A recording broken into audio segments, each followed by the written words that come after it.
ஓரளவுக்கு தன்னோட வேலைகளாவதும் அவன் வந்து பிற்காலத்தில் பண்ணும்படியாக ட்ரைனிங் கொடுக்கறதுக்கு கட்டாயமாக முடியும். அதனால் எல்லா பேரண்ட்ஸும் வந்து இந்த மாதிரி குழந்தைங்க மேலே நல்லா கவனம் வைக்கணும். சின்ன வயசுலேயே வந்து அந்த கரெக்டான பீரியடில் உட்காடுறாங்களா, கழுத்து நிற்கிறதா, மூஞ்சி பார்த்து சிரிக்கிறதா, பர்த்து க்ரை ஃபஸ்ட்டு பார்க்கணும். நல்ல பர்த்து க்ரை இருந்தால் தான் பிறந்த உடனே குழந்தை வீர் வீர்னு கத்தணும். அந்த மாதிரி அழுகை சத்தம் குறைஞ்சிருந்தாவே லாக் ஆஃப் ஆக்சிஜன் ஆயிருக்குன்னு அர்த்தம். இதெல்லாம் பார்த்து ஓரளவுக்கு ஏர்லி இன்டர்வென்ஷன் கொடுக்கறதுக்கு ஆரம்பிக்கணும். இன்னொன்று வந்து இதெல்லாம் வந்து ஒரு டீம் ஒர்க்கு. அதாவது ஒரு ஸ்பெஷல் எஜுகேட்டரோட மட்டும் வேலை இல்லை, ஒரு சைக்காலஜிஸ்டோட மட்டும் வேலை இல்லை, ஒரு சைக்காட்ரிஸ்டோட மட்டும் வேலை இல்லை, ஒரு ஸ்பீச் தெரபிஸ்டோட மட்டும் வேலை இல்லை, ஃபிசியோதெரபிஸ்டோட மட்டும் வேலை இல்லை, ஆக்குபேஷனல் தெரபிஸ்டோட மட்டும் வேலை இல்லை. இது ஒரு டீம் ஒர்க்கு.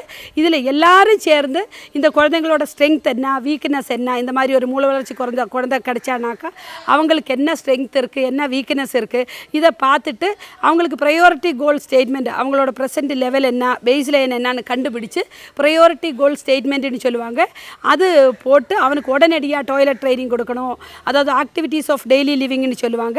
செல்ஃப் கேர், அன்றாட வாழ்க்கையில் தானே குளிக்கிறதுக்கு, துவைக்கிறதுக்கு, அவனோட வேலைகள் எல்லாம் பண்ணுறதுக்குள்ள ட்ரைனிங் கொடுத்து ஓரளவுக்கு அவனை பிற்காலத்தில் அவனோட வேலைக்காவது இண்டிபெண்ட் ஆக்கணும். அப்போ தான் இந்த பேரண்ட்ஸுக்கு வந்து தன்னோட பாரம் கொஞ்சம் குறையிற மாதிரி. ஏன்னா கூட பிறந்த யாருமே இந்த காலத்தில் லைஃப் லாங் வச்சு பார்த்துக்கிறதுக்கு தயாராக இல்லை. 6 பேர் 7 பேர் கூட பிறந்திருந்தால் கூட யாருமே கூட வச்சு லைஃப் லாங் பார்த்துக்கிறதுக்கு தயாராகவும் இல்லை. இன்னும் நம்ம அவங்கள ப்ளேம் பண்ணி பிரயோஜனம் இல்லைன்னா இப்போ இருக்கிற மெக்கானிக்கல் லைஃப்பில் எல்லோரும் வேலை பண்ணுறவங்க 24 ஹவர்ஸும் கூட வச்சுக்கிறது முடியாது. அதனால் இந்த குழந்தைகள் பிறந்த உடனே ஐடென்டிஃபை பண்ணி இவங்களுக்கு ஏர்லி இன்டர்வென்ஷன் கொடுக்கணும் அப்படிங்கிறது தான் என்னோட வேண்டுகோள்.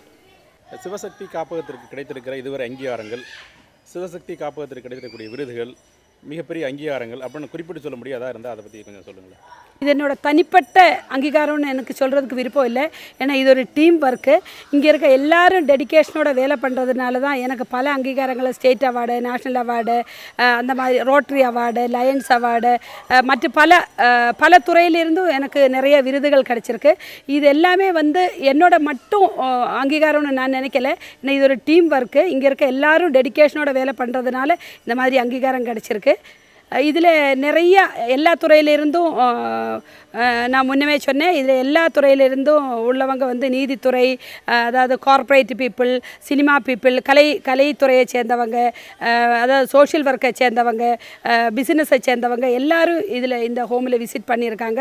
இன்னும் எடுத்து சொன்னாக்கா நம்ம ஏபிஜே அப்துல் கலாம் வந்து அவரோட விசிட்டர்ஸ் ரிப்போர்ட்டு, அவரோட நன்கொடை, அதாவது 10,000 ரூபாய் தன்னோட கையெழுத்திலே எழுதி ஒரு செக்கு கொடுத்தா தான் இன்றைக்கி வரைக்கும் எனக்கு பெருமை தரக்கூடிய ஒரு பெரிய ஒரு அங்கீகாரமாக நான் நினைக்கிறேன். மனே, உங்கள் பேர் சொல்லு. மாத்யூ என்னென்ன வேலையெல்லாம் செய்வான்? எல்லா வேலையும் செய்வான். மாத்யூ என்ன சூப்பராக பண்ணுவான்?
சொல் சொல் சொல் என்னுயிரே சம்மதம் தானா என்னுயிரே என்னுயிரே.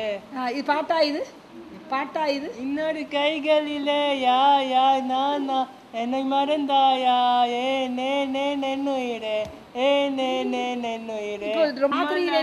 ராத்திரியில் போத்திருக்கும் தாமரை தான் பெண்ணா ராஜசுகம் தேடி வர தூதுவிடும் கண்ணா சேலை சாலையே பருவ சுகம் தேடும் மாலையே பகலும் உறங்கிடும் ராத்திரியில் போத்திருக்கும் தாமரை தான் பெண்ணா ராஜசுகம் தேடி வர. தேங்க்யூ.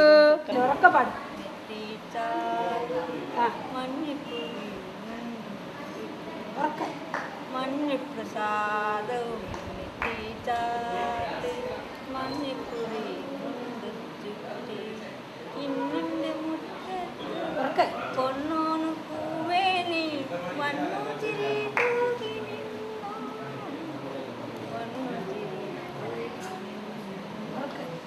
കുഞ്ഞുമണി പെണ്ണിനും ഓർമ്മ പോകുമുഞ്ഞ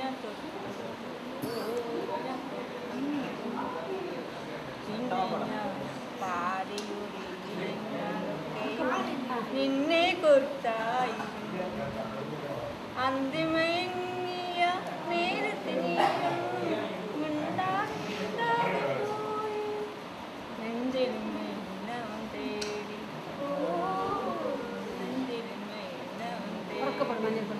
മഞ്ഞ പ്രസാദം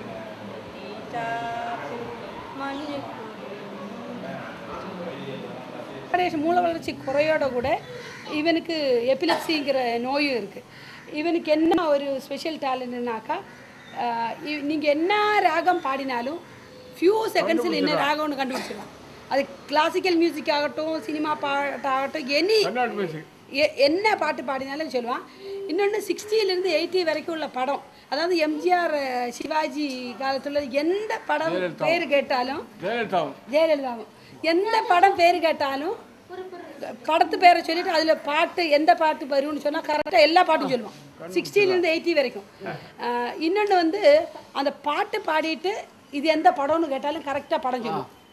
அது உண்மையாக யார் பாடினான்னு சொல்லுவான், சினிமாவில் நடிச்சுக்கிட்டு யார் அது பாடியிருக்காங்கிறதும் கரெக்டாக சொல்லுவான். இன்னொன்று வந்து இவனோட ஸ்பெஷல் டேலண்ட் என்ன, இவன் எங்களோட குளோபல் நியூஸ் ஏஜென்ட். இவன் இன்றைக்கி காலையில் டே கேரில் வர்ற பையன், ஆரம்ப காலத்துலேருந்து இருக்கான், 1993 இருக்கான், இந்த ஹோம் ஆரம்பித்த போது இருந்திருக்கான். ஆனால் காலையில் வர்றச்சே ஹிந்து நியூஸு, இந்த ஏரியாவில் இருக்க என்னென்ன நியூஸ் இருக்கோ அதெல்லாம் வந்து சொல்லிடுவோம். இப்போ நான் உங்ககிட்ட கேட்க போகிறேன், நீ எந்த படத்தில் அந்த பாட்டு வரும்னு சொல்லணும். சரி, உலகம் சுற்றும் வாலிபனில் 2 பாட்டு சொல்லு. வேட்டைக்காரன்ல